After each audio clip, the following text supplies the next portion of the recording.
사랑하는 버부 여러분, 안녕하세요. 왜 그 사람은 나에게 상처를 주고 떠났을까? 왜 우리는 그토록 뜨거웠으나 이토록 차갑게 식어버렸을까? 지금 이 순간에도 떠난 사람 때문에 이런 생각들로 밤잠을 설치고 계신가요? 우리는 살아가면서 수많은 사람을 만납니다. 어떤 이는 심장이 뛸 만큼 큰 기쁨으로 다가오고, 어떤 이는 밤새 잠 못 들게 할 만큼 깊은 상처를 남기고 떠납니다. 마음 같아서는 영원히 곁에 두고 싶은 사람이 있고, 아무리 밀어내도 자꾸만 내 삶 안으로 걸어 들어오는 사람이 있습니다. 그 수많은 관계 속에서 우리는 기뻐하고, 슬퍼하고, 때로는 분노하며 마음의 에너지를 소모하곤 합니다. 떠나간 이의 뒷모습을 바라보며 미련과 원망의 시간을 보내고 계신가요? 불교의 오랜 지혜는 마음의 무거운 짐을 내려놓으려는 우리에게 나침반 같은 한 문장을 건넵니다. 거자필반 회자정리. 오는 사람 막지 말고 가는 사람 잡지 말라. 인연은 그저 흐르는 것이다. 오늘 우리의 삶을 흔드는 인연의 실체를 함께 들여다보겠습니다. 그리고 어떻게 하면 관계의 집착에서 벗어나 물처럼 흐르는 평온한 마음을 얻을 수 있는지 불가의 가르침을 통해 나누고자 합니다. 불교에는 시절인연이라는 아름답고도 냉철한 단어가 있습니다. 모든 사물과 현상에는 그것이 일어나는 적절한 때와 기회가 있다는 뜻입니다. 굳이 애쓰지 않아도 때가 되면 만날 사람은 만나게 되고, 아무리 붙잡으려 발버둥 쳐도 헤어질 사람은 헤어지게 된다는 이치입니다. 우리는 흔히 인연이라고 하면 영원한 것을 꿈꿉니다. 한 번 맺은 소중한 관계는 평생 지속되어야 한다고 믿지요. 하지만 자연의 순리를 한번 보십시오. 봄이 오면 꽃이 피지만 그 꽃이 영원히 피어 있기를 바라는 것은 인간의 욕심입니다. 여름의 뜨거운 태양 아래 푸르던 잎새도 가을바람이 불면 붉게 물들고 결국 겨울의 길목에서 낙엽이 되어 떨어집니다. 나무는 떠나는 낙엽을 잡지 않습니다. 봄이 왔다고 해서 새로 돋아나는 싹을 막아서지도 않습니다. 그저 자연의 시간표대로, 시절의 흐름대로 자신을 내맡길 뿐입니다. 인간의 관계도 이와 조금도 다르지 않습니다. 어떤 사람은 내가 가장 힘들고 외로울 때 찾아와 구원자 같은 역할을 해줍니다. 그리고 나의 상처가 아물 때쯤 거짓말처럼 내 삶에서 멀어집니다. 반대로 어떤 사람은 내가 가장 화려하고 풍요로울 때 함께 웃음을 나누다가 내 삶에 겨울이 찾아오면 소리 없이 자취를 감춥니다. 그들이 나빴기 때문일까요? 내가 부족했기 때문일까요? 불교의 시선에서는 둘 다 아닙니다. 그저 그 사람과 나 사이의 시절인연이 거기까지였을 뿐입니다.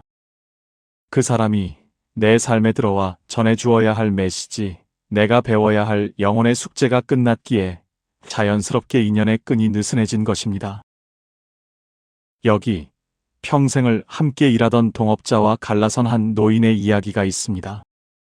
그는 30년 동안 한솥밥을 먹던 동료가 어느 날 말 한마디 없이 다른 길을 떠나자 화가 나고 서운했습니다. 그렇게 몇 해를 원망하며 살았습니다. 그런데 시간이 흐르고 돌이켜보니 그 동료가 떠난 뒤에야 자신은 비로소 혼자 결정하는 법을 배웠고, 그 동료도 떠난 자리에서 새로운 길을 열어 더 큰 사람이 되어 있었습니다. 노인은 그제야 깨달았습니다. 그 이별이 없었다면 둘 다 자신의 그릇을 키울 기회를 얻지 못했을 거라는 것을. 헤어짐이 두 사람 모두에게 필요한 시절인연이었던 것입니다. 법구경의 한 구절을 떠올려 봅니다. 과거를 쫓지 말라. 아직 오지 않은 미래를 원망하지 말라. 다만 현재의 삶을 있는 그대로 받아들이고 흐르는 대로 두라. 소중했던 친구와 갑자기 연락이 끊겼습니까? 죽고 못 살던 연인과 남보다 못한 사이가 되었나요? 자책하지 마십시오. 그 관계의 유통기한이 다했을 뿐입니다. 그동안 내 삶을 스쳐 지나가며 나를 성장시켜 준 것에 감사하고 흐르는 물에 배를 띄우듯 그 인연을 보내주어야 합니다. 오는 사람 막지 말라는 말은 아무나 대책 없이 내 삶에 들이라는 뜻이 아닙니다. 내 삶의 경계선 안으로 걸어 들어오는 인연을 편견이나 두려움 때문에 지레 거부하지 말라는 뜻이며 그 만남을 통해 나 자신을 들여다보라는 깊은 뜻이 담겨 있습니다. 우리는 사람을 만날 때 끊임없이 분별심을 냅니다. 이 사람은 나에게 이익이 될까? 이 사람은 내 스타일이 아닌데 왠지 나에게 상처를 줄 것 같아 라며 마음의 문을 닫아 걸곤 합니다. 하지만 불가에서는 내 삶에 나타나는 모든 사람은 내가 불러온 인연의 결과물이라고 말합니다. 이를 인과법이라고 합니다. 내 마음에 심겨 있는 어떤 씨앗이 그 사람이라는 조건을 만나 싹을 틔운 것입니다. 따라서 내게 다가오는 사람은 긍정적인 인연이든 부정적인 인연이든 모두 나를 비추는 거울입니다. 나를 힘들게 하는 사람이 다가왔다면 그 사람은 내게 인내와 경계를 가르쳐 주기 위해 온 반면교사입니다. 내 안의 분노, 내 안의 열등감, 내가 감추고 싶었던 취약함을 그 사람이 자극하는 것입니다. 그 사람을 막으려고만 하면 내 안의 문제는 해결되지 않은 채 또 다른 비슷한 사람이 평생 내 앞에 나타나게 됩니다. 반대로 나를 기쁘게 하는 사람이 다가왔다면 그 사람은 내 안의 선함과 자비심을 끌어내기 위해 찾아온 은인입니다. 그 만남을 통해 내 마음에 따뜻한 에너지를 채우면 됩니다. 부처님께서는 이렇게 말씀하셨습니다. 모든 현상은 마음이 앞서가고 마음이 가장 중요하며 마음에 의해 만들어진다. 오는 사람을 막지 않는다는 것은 내 앞에 나타난 인연을 있는 그대로 직시하는 용기입니다. 왜 나에게 이런 사람이 왔을까 원망하기보다 이 사람을 통해 내가 배워야 할 영혼의 깨달음은 무엇인가를 생각하는 것입니다. 마음의 빗장을 풀고 다가오는 인연을 대할 때 우리는 비로소 삶의 주도권을 쥐게 됩니다. 어떤 사람이 오더라도 흔들리지 않는 단단한 내면을 갖추게 되는 것입니다. 그렇다면 인간관계에서 가장 큰 고통은 언제 발생할까요? 바로 가는 사람을 붙잡으려 할 때입니다. 이제는 마음이 떠난 사람, 나를 더 이상 원하지 않는 사람, 혹은 상황의 변화로 인해 멀어질 수밖에 없는 사람의 옷자락을 붙잡고 매달릴 때 우리의 영혼은 처참하게 부서집니다. 불교의 핵심 교리 중 하나는 고제, 즉 삶은 고통이라는 것입니다. 그리고 그 고통의 원인은 다름 아닌 집착에 있습니다. 내 곁에 영원히 머물 수 없는 존재를 영원히 머물게 하려는 태도, 변하는 것을 변하지 않게 하려는 어리석음이 괴로움을 낳는 것입니다. 가는 사람을 잡지 말아야 하는 이유는 분명합니다. 마음이 떠난 이의 육체만을 곁에 두는 것은 껍데기만 안고 사는 것과 같습니다. 그것은 상대방에게도 나 자신에게도 커다란 감옥을 선물하는 일입니다.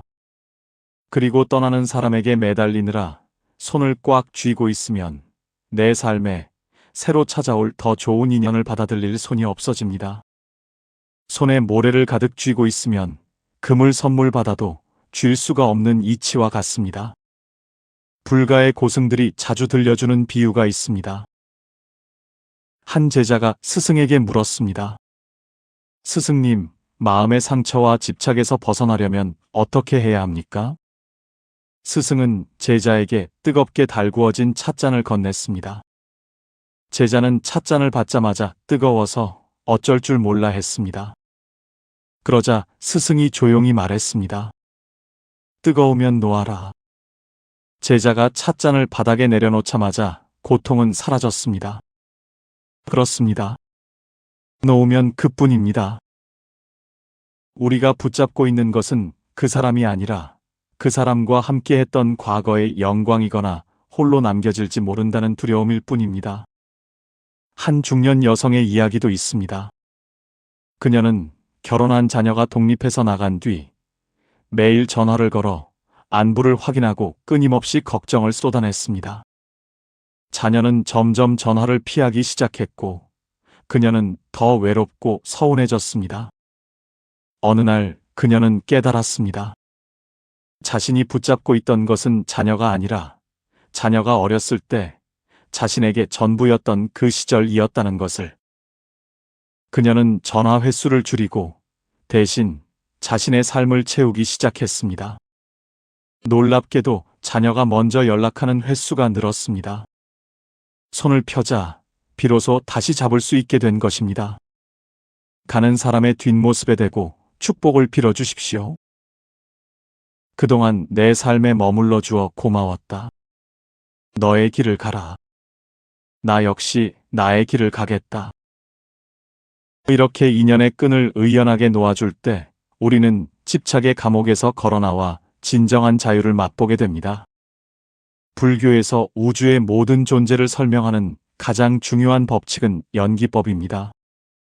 이것이 있으므로 저것이 있고 이것이 생김으로 저것이 생긴다. 우주의 모든 것은 거대한 그물망처럼 연결되어 있으며 끊임없이 변화하며 흐릅니다. 고정된 것은 아무것도 없습니다. 인연 또한 이 거대한 연기법의 흐름 속에 있습니다. 마치 강물이 흐르는 것과 같습니다. 강물은 흐르다가 바위를 만나면 부딪히지 않고 비껴갑니다. 웅덩이를 만나면 그 웅덩이를 다 채운 후에야 다시 앞으로 나아갑니다. 가물어서 물이 줄어들었다고 슬퍼하지 않고 폭우가 쏟아져 물이 불어났다고 교만하지 않습니다.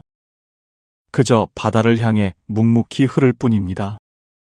우리의 삶과 인연도 물처럼 흘러야 합니다. 인연이 모이고 흩어지는 것은 대자연의 호흡입니다. 숨을 들이쉬었으면 반드시 내쉬어야 하듯 인연이 들어왔으면 나가는 때도 있는 법입니다.